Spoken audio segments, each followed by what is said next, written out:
तो आजकल हमारी सरकार इतनी ज्यादा कंजूस हो चुकी है कि पूछो मत। वैसे तो हम 4th लार्जेस्ट इकोनॉमी बन चुके हैं, लेकिन इसके बावजूद हम एक एग्जाम सही से नहीं करा पा रहे। तो क्या फायदा है इसका। वैसे तो हम अपने आप को विश्व गुरु कहते हैं, है नहीं लेकिन कहते हैं। लेकिन हमारे देश में गुरु के साथ क्या हो रहा है ये मुझे बताने की भी जरूरत नहीं है।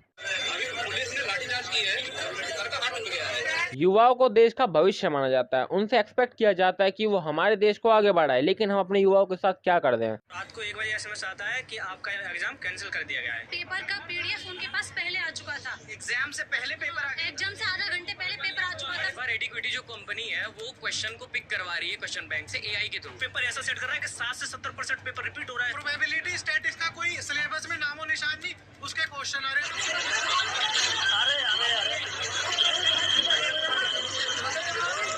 वैसे तो हम इकोनॉमी में जापान को पीछे छोड़ चुके हैं, लेकिन ये सब देखकर तो जापान वाले ही बोल रहे होंगे यार कम से कम हमारे देश में ये तो नहीं हो रहा। ये बड़ी अच्छी बात कही आप।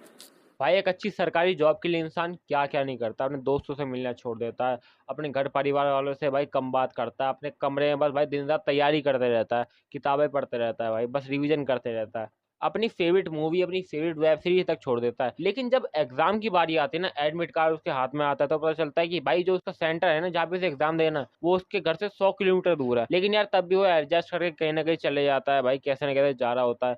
लेकिन जब वो सेंटर पहुंचता है जहाँ पे एग्जाम देना था, पता चलता है कि भाई जो सेंटर का पेपर था ना वो लीक हो चुका है, या फिर उसका सेंटर इमीडिएटली चेंज कर दिया गया, या फिर जिसका एग्जाम हुआ भी उसके आंसर सबमिट करने में काफी ज्यादा प्रॉब्लम आ रही है। कहीं पे कंप्यूटर का माउस नहीं चल रहा, कहीं पे कुछ हो रहा, कहीं पे कुछ हो रहा है। आखिर ये सरकार चाहती क्या। पीसफुली प्रोटेस्ट करते हैं तो भाई ये लाठीचार्ज कर देते हैं, टीचर्स तक को मारा जा रहा है यार। आखिर ये हो क्यों रहा है, ये चुप क्यों है यार। पहले तो एसएससी ने जिस भी कंपनी को इस चीज का टेंडर दिया था एग्जाम करवाने का, वो कंपनी सही से एग्जाम करवा नहीं पाई। दूसरा, पीसफुली प्रोटेस्ट कर भी रहे हैं तो भाई फिर भी लाठीचार्ज कर दें। ये सब बड़ा सरकार की कंजूसी की वजह से, क्योंकि सबसे पहले ऐसी कंपनी को इसकी जिम्मेदारी दी गई जो इसके लायक ही नहीं थी। और ऐसा क्यों, क्योंकि ये कंपनी सबसे कम पैसा में काम कर दी थी। ये हम सस्ता और टिकाऊ वाली आदत कब छोड़ेंगे यार, हम क्वालिटी पे ध्यान कब देंगे।